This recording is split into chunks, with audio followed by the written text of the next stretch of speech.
I am never hiring somebody senior again. That's what you end up in the VC trap, where it's like you have to keep building this team that gets bigger and bigger and bigger to be able to feed the machine. It might have changed all that. How you build that company from now forward looks completely different from how you build a company in the last 20 years. How do you think about you have a new job to be done? We go AI first, and then contractor, Yes. and then person.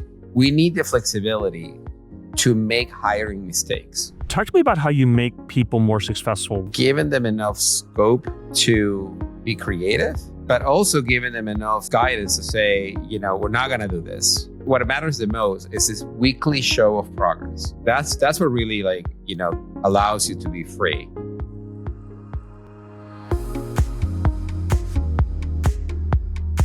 Welcome to How I Hire, the podcast where we talk with senior go-to-market leaders about how they find, vet, attract, and grow new talent.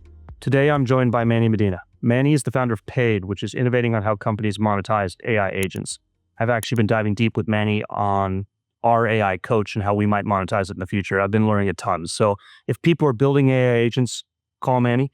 Before that, Manny founded Outreach, which redefined or defined the role of SDR. Manny, at some point, we may also touch on the story, but early in the days at Outreach, I remember when I met Manny, it was actually built around recruiting and hiring, which is a fun story in and of itself. So Manny, I'm really excited for our conversation. Welcome. Good to see you. Yeah, likewise. Let's do it. Awesome. So you've been CEO of Outreach, which grew to hundreds of millions of dollars, more than 1,000 employees, and now you're back rolling up your sleeves with Paid.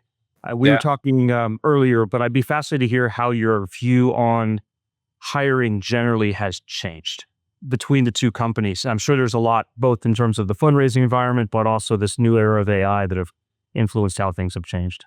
Yeah, no, thanks for that. So I decided to jump back in the game for two reasons. One, we had a problem, that I lived in my own shoes at Outreach, but also because I think that we're in a fundamentally different time to build a company.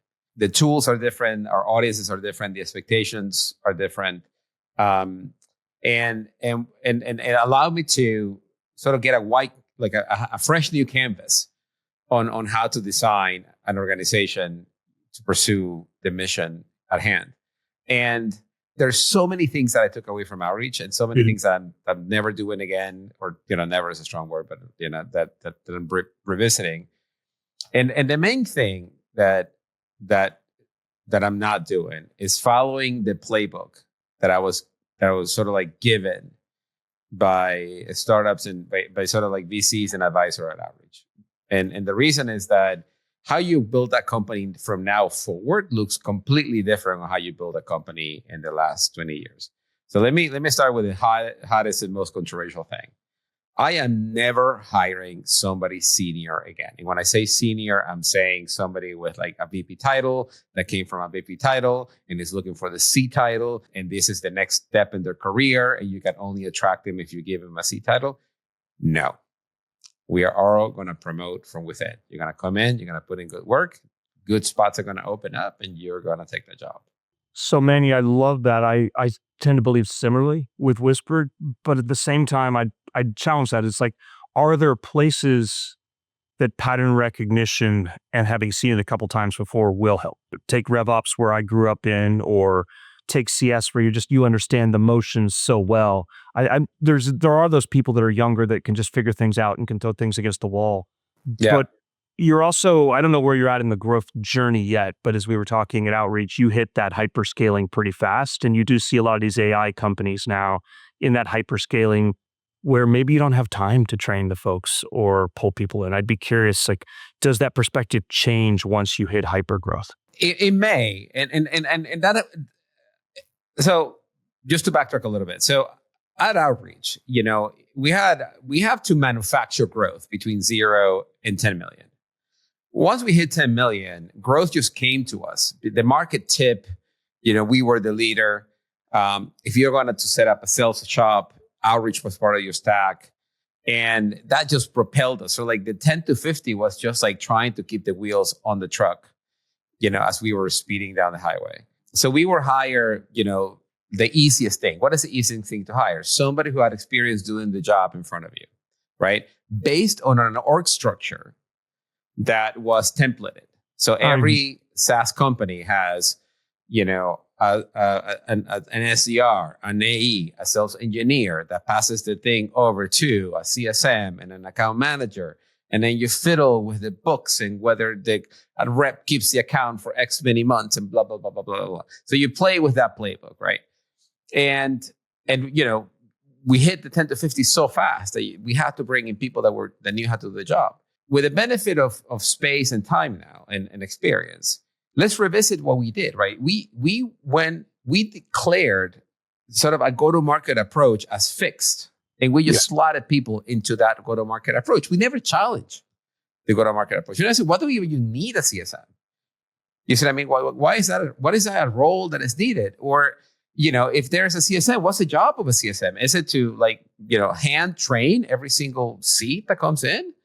Or do you give it the job of bringing in the renewal? And why? Go ahead. I was going to say, I always ask people, tell me what the role of a CSM is. And I would ask it really early, and people would struggle to define it, right? And it was the classic catch-all of everything, right? Like, we need more testimonials. They'll go get those. We need 100%. To ask an exec meeting. So I totally agree with you on this, which is, and it really resonates, was we've been running that playbook for 15 years. And no one's rethought that, and people are starting to rethink roles completely, right? Like full funnel SDR instead of separate SDR, or the AE can have a SDR assistant that can do these things. And so I think that's a really important point that people need to take, which is don't just assume the org structure. 100%. And there's so much I'm getting very excited about this because the role of an AE. So, if an AE is not producing 4 times their OTE, then you have an inefficient sales organization, right? So if you pair an SDR on top of that AE and that AE is not hitting 4 times OTE, then you're double screwed. You see what I mean? You're adding cost to already inefficient organization. So to me, you have to define what is it you're going after, right? So if you're sales-led, then you have to figure out what your efficiency curve is, which has to be 4x OTE. That's it. Otherwise, your PLG is a bright fucking line right in the middle. You know what I mean? You're either on the left of that or you're on the right of that. Yep. If you're on the right of that, then you design your organization to drive, 100K plus deals, whatever, and your rep is producing 600K per year and you're paying 150. That's it. That's your equation. You move it up or down, but that's your equation. If you can't meet that, then you're PLG, and you have to be. Yeah. And nothing you're investing more in marketing, you're driving those things, and yes. 100%, right? The same, and you can propagate that across the board. Talk about marketing. Marketing, you're also slotted into this very defined role. Oh, do you need a content marketer, or do you need a brand marketer, or do you need a product marketer, or do you need a whatever, a demand gen marketer? And they're animals that just do this one thing and they cannot do any other thing. And so you have to pick. And I'm why? All these things are learnable skills. You see what I mean? And you may need one thing at the very beginning, and then you may need something else. And you don't just hire and layer because you need something else. So this is nonsense. That's what you end up in the VC trap, where it's you have to keep building this team that gets bigger and bigger and bigger to be able to feed the machine. And I think AI might have changed all that. 100%. And I don't think it has changed that much though. I'm still seeing the division of labor, even in this era of AI. I was just looking at, for whatever reason, I was looking at some of the open recs at OpenAI and some of the people who were recently hired there. They're splitting market in the same way the market was split 20 years ago, without no point of view as to what is the right marketing strategy and organization for an organization like OpenAI. And I bet you I bet you some almost just not thinking about that. And I think maybe it's what we said at the beginning, which is if you're in that hyperscale, you don't think you take the playbook. If you're in we're figuring it out, we're learning, and you're early enough where you don't have all that kind of employee debt, you can really rethink things, right? So you're at that place right now. I'm at that place right now where I have no employees. I'd be curious, the structure of paid right now. And then how do you think about new hires going forward? So the structure of paid right now is flat. Yeah. And flat-ish, and that there is, I don't know, me cantan dos, cuatro, seis, ocho. There's 10 engineers or so, and they all report into Rush, and everybody reports into me. Mm-hmm. That's it. That's the structure. And you focus instead of like org charts. I'd rather have like mission charts. So we have part of the team that is dedicated towards a self-serve product that we're going to launch that addresses the needs of agent builders, right? Our mission is to grow the agent economy, and the agent builders are early companies, right? And they don't go through sales cycles. They don't have a lot of money. So we have a free product that they can use, get familiar with it, grow with it, and as they become, viable concerns, they pay us. So that there's a group building that, and Rush owns that revenue number once it shows up. Mm-hmm. Then we are now selling pay to SaaS companies, meaning SaaS companies that have to grow by selling agents. We have a whole infrastructure for them that is not what you got out of like the Zuoras and the charge fees and the Salesforce buildings and whatever. Like we have the whole infrastructure for you to manage your agents and monetize them. So there is a group that is selling that, and that group has another group of people that is making sure that we're selling and that we are manufacturing, good traction, good pipeline, and that we're building for that group. And then there is another group that is just me right now that is into this third really large enterprise market, solving a problem that I can't tell you about it right now, but I'm working on. That is just me. I'm a solopreneur on that one. I know that market really well. I'm gonna go get product market fit myself, and once I do that, I'll build a team around it. That's it. That's the org. And, I love it. And see, like we're all aligned around the mission. You see what I mean? And when you're aligned around the mission, you don't need titles. You see, the reporting structure is kind of meaningless because we're either going to hit the target on the mission or we're going to try again. So those are the only two things that matter. I love it. The other benefit I found of these lean org structures, and it's not just lean because we're startups, right? It's lean because we're looking at least hiring differently. I think I am, or I know I am, and I assume you are. One thing I found is I can innovate at a much more rapid rate as well too. Yeah. So, for example, we had top of pipeline flowing really well, really early. I think the mission resonated with people, but people were too cheap on their careers, right? So I just spent 6 weeks iterating on that, tightening it up as fast as I could. And we were able to basically go from 0% conversion to 45% conversion overnight. That's exactly right. And I didn't have to ask anybody. I didn't have to check in. I didn't have to kind of deal with it in any way, shape, or form. It was just boom, boom, boom, boom, boom. I see a problem and I fixed the entire funnel. Also, I understood the entire funnel, which was insanely powerful as well too. Right. So it's like I knew where to go to make changes. Right. So it's a bit of a cheat because you come from sales ops. So like you can wrap your head around the funnel real quick and find and spot problems. And that's sort of like the same hypothesis here. It's like, we have a very small team attacking this segment, which is, SaaS companies that are building agents, and for them, agents is an existential threat or an existential opportunity. Yes. Those are not declared. So it's not like I can go to Clay or like, Sixth Sense or Common Room and say like, find me all the SaaS companies for whom this is an existential threat. You kind of have to talk to all of them. You see what I mean? And find out for whom they're taking this stuff seriously and who is thinking that this is a fad and will pass. The only challenge, even as a small company, that you face, that you have to get good at, is aligning everyone on on some kind of measure of activity and outcome for the period, right? So like a sprint, right? Mm-hmm.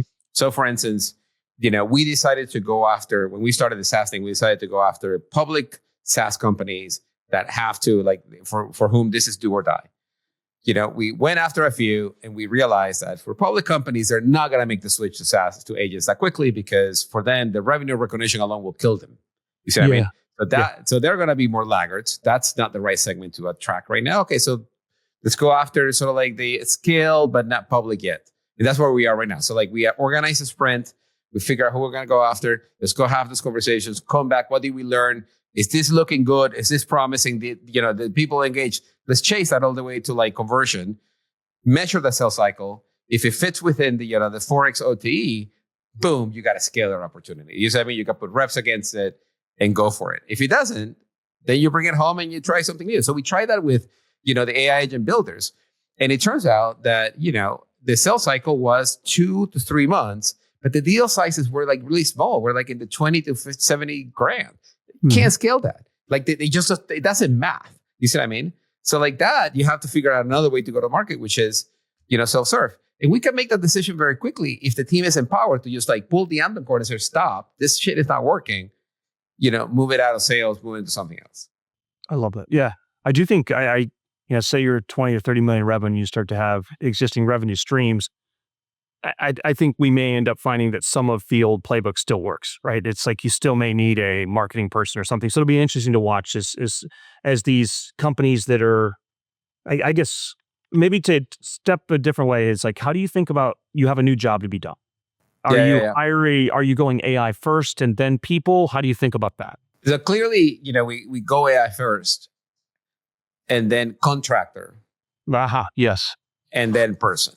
And I'm not saying the contractors are not people, they're people too, but what I'm saying is that we need the flexibility to make hiring mistakes. And it doesn't matter what geo you are, it doesn't matter whether you're in Europe and the US, like making a hiring mistake is costly the smaller you are.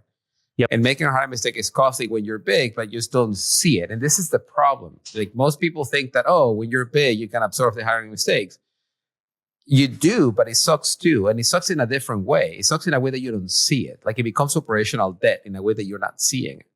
To the point that you may make a hiring mistake when you're big that you can't even fix it because you don't know that it's a mistake. You see what I mean? Yeah. So like the rubric here is that it's kind of like a motorcycle. The question is not when you're going to fall. It's if you're going to fall. The question is when you're going to fall. So you will make a hiring mistake. The question is when will you make it?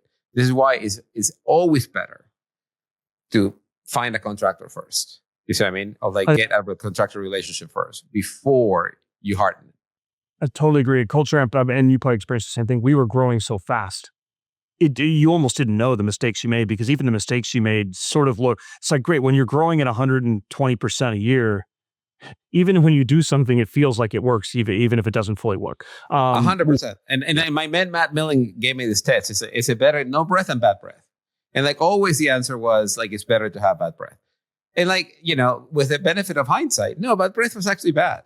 Like it was it lowers the bar for the next person that you hire. And like the people around you knows that, you can get by with a lot less effort. And like, now we're, there used to be an A team and now it's sort of like a B+ team and it creeps up on you. So you have to this is a commitment. You keep the bar high and it's work to keep it high because it's harder to hire.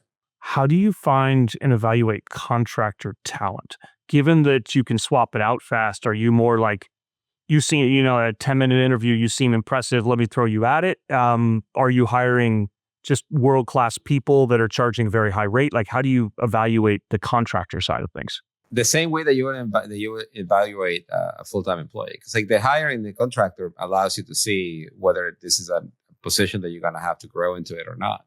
Mm-hmm. And you also have to hire with a view that AI may replace this. This is why you're moving into a contractor, because you can sway in either direction. Again, like the assumption is that you will make a mistake, and if you make a mistake, you can back out. But you have to put all the same amount of work as if you're making a full-time hire. Given that contractors, to some degree, contractors are kind of depending upon that contract. So they may not be long-term as incentived to automate themselves out of existence, right? If you have an employee, Jane, you're my head of marketing, don't worry, you're still my head of marketing, go innovate, versus a contractor where you're like, Bob, you are doing my marketing. Bob's loving that 150, 200 grand a year that he's doing as a contractor. Like, does it actually make it harder to automate with contractors? I don't think it makes it harder. I think it's just as hard if you were to hire a full-time person. Because so you just go through the decision-making process, right? It's like you see this need, everyone is out of cycles. You can't see your way, AI doing this without some kind of like supervision. So you bring in a contractor. If the contractor is smart, that contractor will try to automate himself out of the job so they can actually produce more. Yes. You see what I mean? So the contractors, for the same unit of hourly rate, they can produce more of new stuff. And then you know that you got a gem in your hands, right? Like then you know that like this is how the job would have evolved, and the contractor just prove it to you. So at that point, you keep the contractor, to see a few more innings in the game, and then you figure out, you know what, this is the way we're gonna make this a full-time position. Contractor may or may not take it, but at that point, you know what you need to go do. You see what I mean? And Yes. the job is way more defined as opposed to not like somebody who comes in and just does the job as it's defined, never grows out of the job, and you see it yourself as like, all right, this could be done by a smart person who can automate 2/3 of the job, and then you replace a contractor with another contractor with the new rubric. You see what I mean? So this is the thing about contractors is that you can observe yourself what could be done by AI, and then just bring somebody else who can. I love it. On a past podcast, you said something to the effect of, I no longer hire senior talent. I only hire junior people, and then I supplement them with advisor/fractional. I'd love you to dive into that a little bit, man. Yeah. So like it's interesting that in the SaaS playbook, as you were scaling, we were told to go hire the people who've been there, done that, or like the talent with potential, blah blah blah. Or the people who have been at good shops, right? Good shops that had high bars and they learn a lot. And what I found out is that they came with a lot of baggage. So there's no such thing as a good shop. They were good at something, but they were really bad at other things. And it turns out that you were buying the good and the bad. You were buying the good habits and the bad habits. And the problem is that the good habits also came with a context, meaning they were good, but they were good for that market, for that operation. You see what I mean? Like, it was good to hire somebody from Marketo back in the day, right? Because they had great growth, good sales leadership, a lot of good things, but they were an inbound machine. So like, guess what? Like the majority of the go-to-market of the sales reps were used to a generous serving of inbound coming in every day from which they can pick. Yeah. You see what I mean? So they were not great at prospecting, and they could never get out of that inbound machine game. This is why why they went to private equity, because they couldn't go out market. So the good and the bad comes in the same package. And so when you go, earlier in career, higher slope, more potential, then what you're doing is that you're educating them to be what you need for the job at hand. Mm-hmm. And if there is a been there, done that aspect to it, like if you need somebody who can tell them, what good looks like, you can supplement that with, an advisory position, which is way cheaper than hiring. It doesn't cost you any equity. It may cost you a little bit of cash and maybe a little bit of equity, but not much. And then it does two things. It allows you to assess the recipient of the advisory work, how good of a learner they are. You see what I mean? Can they learn from the advisor, which is in itself a signal? And B, allows you to then, get a lot of outcome and a lot of production that you wouldn't have gotten out of somebody senior. The first thing a somebody senior does is to hire somebody junior to do their job. Yeah. Yep. You see what I mean? So you end up paying twice. Now you're saying the first thing a junior person should do is go out and find themselves a guide/mentor/advisor/ 100%, and show up and like, dude, like that's a brilliant point. Like you show up as a package. I'm junior for the role, but I got all this advice that's going to help me figure this out.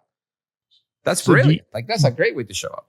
I think that really is. Do you help? And I've actually done that in prior worlds as well. I've said, listen, you can grow here, here, and here. I have some of my really high caliber talent, and I've gone out and helped them get that mentor and advisor outside of there. And I've been willing to pay for that person. And I've had some people actually ask me, hey, can you do that mentorship and advisory for me? And I've charged them for it as well.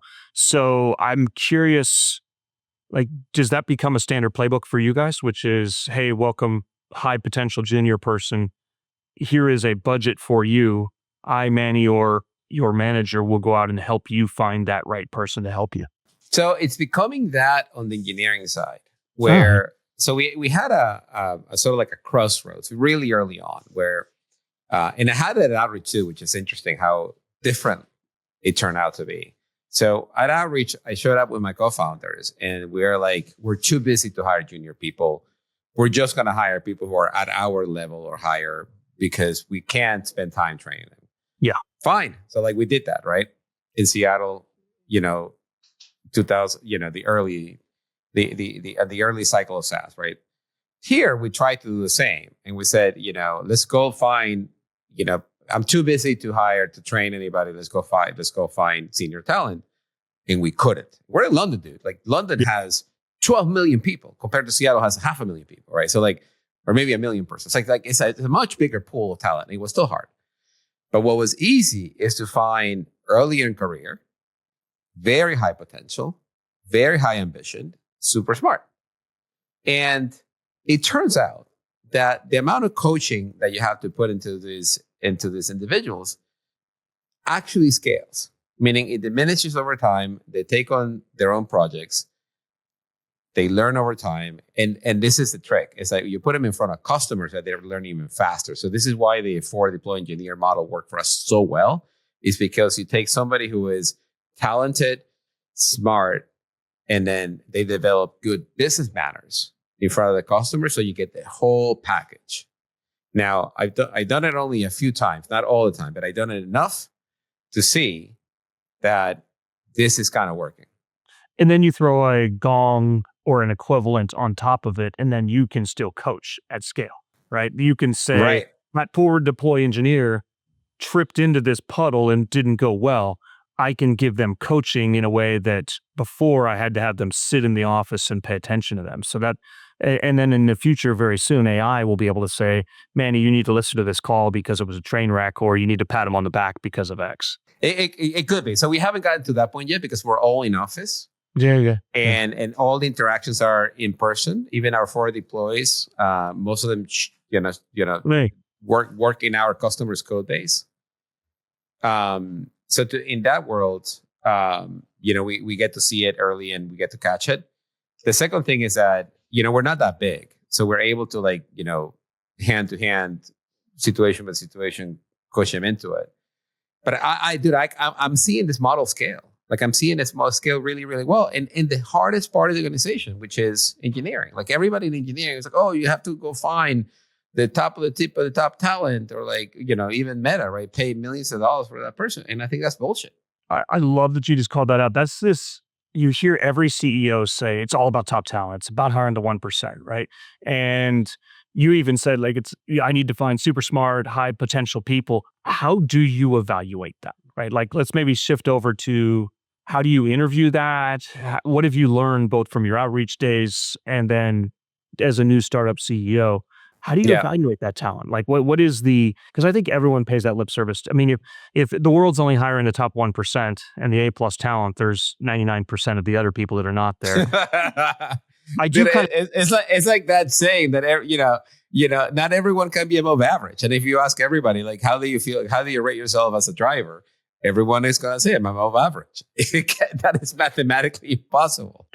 It is. And I remember there was this great, I think it was on your podcast where you talked about you interviewed the TaskUs CEO and you talked about this is a divergent, but definitely listen to Manny's podcast. It was, let me quote it and tell me if I was wrong, but he basically said, all of our customers are saying they're getting 80 and 100% savings in their support teams, but they're paying us the same, right? And so there's a lot of these things that people, CEOs love to say these phrases that actually aren't true. But I guess my belief is there is the bottom third to a half that's just not capable.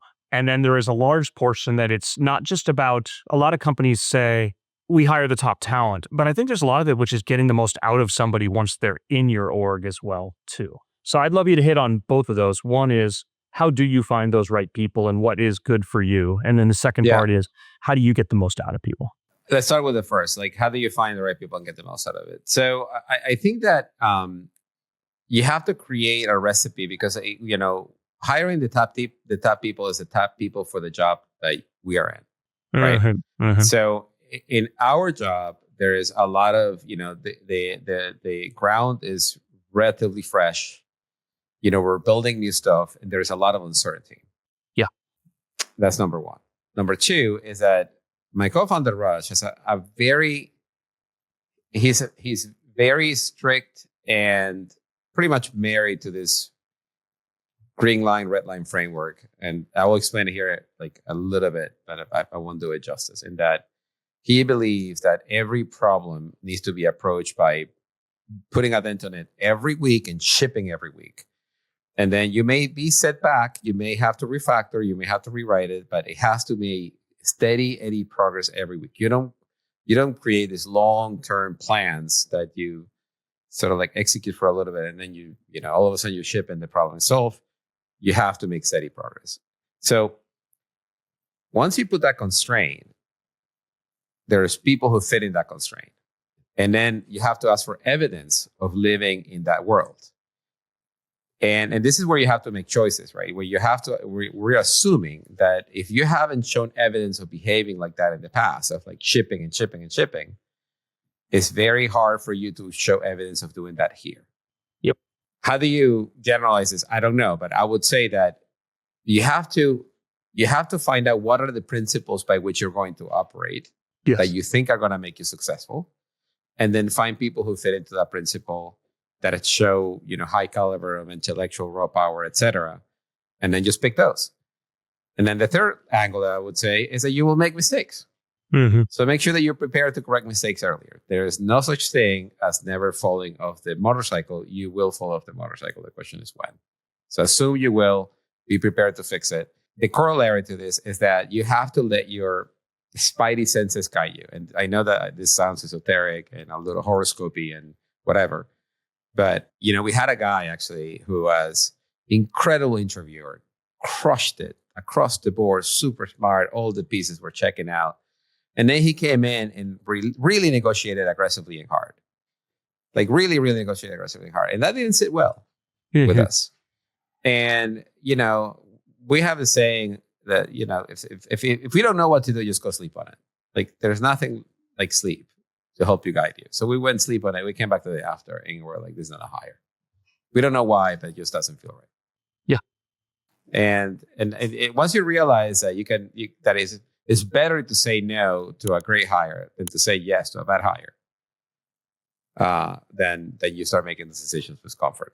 That's a fascinating one. Without going into who the person was, I'm interested in, was that he negotiated too hard? And I mean, I would think objectively, I would say this is a CEO, Manny, who has led a company in the sales vertical. It's all about selling, getting aggressive and doing that. And so he most likely values that. And, you know, some of these salespeople in particular are trained to negotiate very hard, right? Like if you don't negotiate, you get in trouble. Was that what set off your spidey sense? Or was it something else in the process? Or is his charisma overpowering something we're not seeing? Or how do you think about that? Let me tell you something that's gonna make you cringe right now. So I'm sorry for making you cringe, but I have to say it so that it lands. You have hired in your career that one individual that does nothing but continues to negotiate their package and their promotion every fucking 60 days. Yes. How did that feel?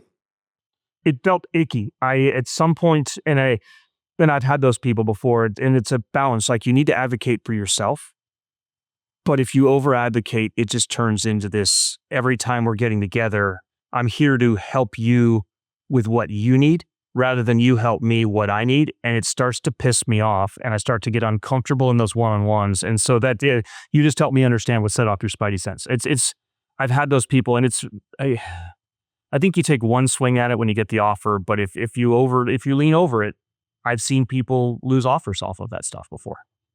So that's, you know. Oh, by the way, I would add to that really quick. I never take a job because of the money. I take it for who I work with and what the trajectory of the company and do I get excited about it is. And if and I see a lot of people being over obsessed over comp. And I think comp works itself out if you pick companies that are at that inflection point. Right. So this felt like it was going to be one of those that I was just like, you know, I feel like I was buying myself a problem. And look, I may be wrong, but like the tone of the tone and the sort of like frequency of the negotiation and the arguments that he was making about it just led me to believe that this was going to be one of those. And we all had one of those, and God, they're awful. They're awful because like every one-on-one is a session of advocacy for that person, and you start like hating your life. I'm like, how did I end up here? And like you made your own bet, now you have to lay on it. So like I just, you know, pattern recognized that one early, and I'm like, look, I may be wrong, but you know, I'm not gonna live that life. So you know, here we are. I love those. Go be great somewhere else. You know what I mean? The value of Spidey sense, but also the pattern recognition, right? Like you'd seen it before, and probably at outreach, and you'd experienced it, and you said, "I don't want that again." I do think there is value in pattern recognition. My favorite hire ever was I was hiring a head of demand gen, and what you want is somebody that will not bring their playbook. And so she said to me, she said, "I've been there enough to know what plays to run, but I'm also mature enough not to bring my playbook with me," which was really refreshing, right? It's like, that's kind of what I'm always looking for versus I have been at this company, let me run that playbook. Yeah. Yeah. There is this body of work, I don't want to get into it, about the maturity of an adult. So there is all this work around maturity of children, but there is very little work around maturity of adults. And and adults mature in a different way, in that there is, 75% of adults, they see themselves in what they do, meaning what they do is who they are, and they're intrinsically connected. And it takes a really step of Jedi growth to say, what I do is one of the many things of what I can do. And it doesn't represent me as a person, meaning me as a person, I'm great the way I am, and I'm smart and I'm learning. And what I do is not who I am, because I can do many other things, or I can do the same thing in many different ways. And that leap is super important in the professional development. And most people cannot do it. And in sales, it's really hard to spot it, because people are great people at selling themselves. But most salespeople are attached themselves to how they do their work, and they cannot separate it, and they fail when they go into a new environment. Yes, that is a whole fun topic. I would, at some point, I'm gonna go think more about that one. Talk to me about how you make people more successful once they're within your walls. It comes with the intellectual and actual physical freedom to explore how they're going to get to a goal. The thing that I learned at outreach is that we're not all the same, aligned as to how we're going to let our team pursue their goals. Some of my co-founders are very strict in that. I want you to do it in this particular direction, in this particular way. Some others were like, "Oh, you go do you and whatever." And in neither case work. And the reason it didn't work is that, the laissez-faire approach led to every single one of their team members to go pursue the goal in a particular different way. And there was no way to harmonize it. And that was its own problematic way. And then the one in which you were overly directed and micromanaging, people eventually quit. Yep. So there is an art in making people successful, in sort of giving them enough scope to be creative, but also giving them enough guidance to say, we're not going to do this, and we're not going to do this, but outside of that, get after it, girl. And I think what matters the most is this weekly show of progress. That's what really allows you to be free. Is that it doesn't matter how you do it, but on Friday we're demoing in front of everybody, and you're gonna explain what you did. So that creates a reward for doing it. And even if you're wrong, at least you did it, and now you're showing it. Most people are afraid to show their work to the public. So we create this little sort of mini session in which we're showing our work to everybody else. And it doesn't have to be engineering. It could be go-to-market, could be marketing, could be anybody. I like it. I think you touched on one thing too, which is clarity of executive alignment is really critical to turning people loose, right? Correct. If you say just go loose, but they don't know what's most important to the business, that can be challenging. But if you give that clarity, it can be good. And as a first-time CEO, I just didn't see it as a problem. Right? I was like, "Oh, sure, this part of the org was different than this part of the org, so you just gotta let them get after it in their own way." And that was dumb, to be frank. I mean, that in retrospect, that was not great. I should have been okay, so what is going to be our approach for people to pursue problems? Do you have a story that can illustrate that one? I mean, I don't want to get into the personal details. I'm more saying in the general sense. I had that approach at outreach, in which, because we're sort of 4 equal co-founders, each approached their problem solving in their departments in their own particular way that suited their personality and their style, and it felt fine in that time. At scale, it doesn't work. So you do need an approach by which we're all going to pursue opportunities. You see what I mean? And that could come in the form of operational, how do you operate? or it could be in the way we check in. Like it doesn't have to be declared, but it has to be consistent, so that no two parts of the organization are hiring and behaving in conflicting ways. Yeah, you said, for example, you picked up the red light, green light of your co-founder here at GetBig, which is nice. Okay, so you talked a little bit about you have to be able to correct mistakes quickly. How do you spot hiring mistakes? Or another way to maybe frame it is, what does that first 30 or 60 days look like, and where are you spotting and correcting those mistakes?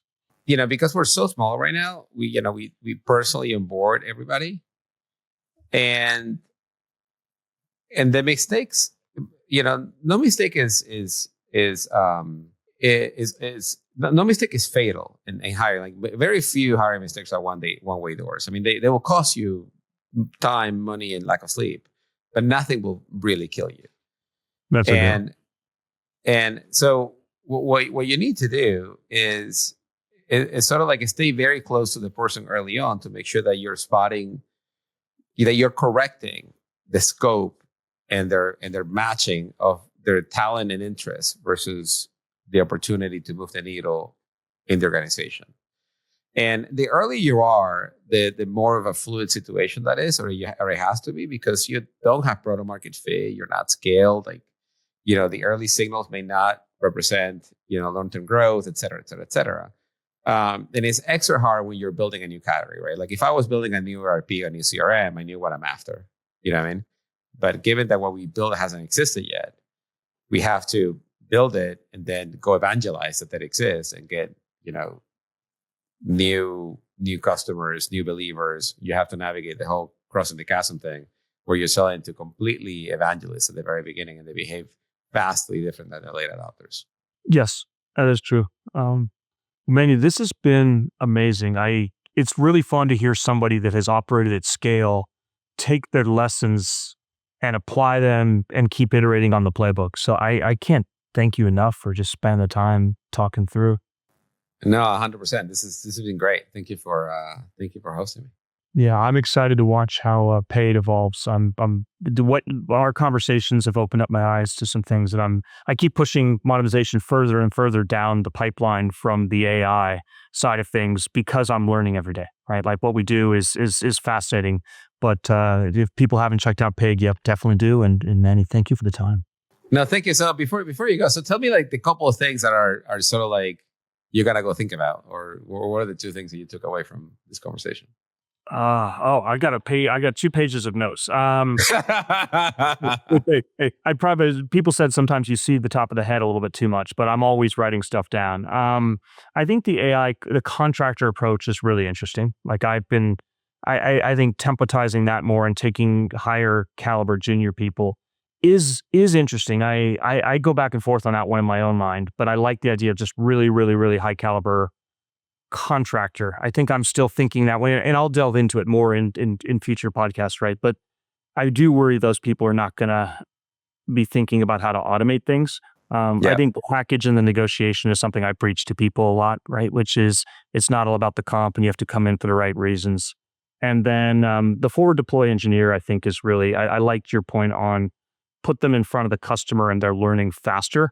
And I was thinking in my own self around some of the companies that are building agents. We have 2 companies that have agents that work with us, and I spend a lot of time with their engineers. And they happen to be one group's in Argentina, for example, and I'm becoming friends with them. Where they're, it's like I'm sure they're talented people, but I'm exposing them to a different side and level of things as well too. So those are some interesting things for me in the way you think that I'm doing. But I'll write it all up and I'll send you all the other insights as well too. That's awesome. So great conversation. Thanks for sharing that with me. Thank you, Manny.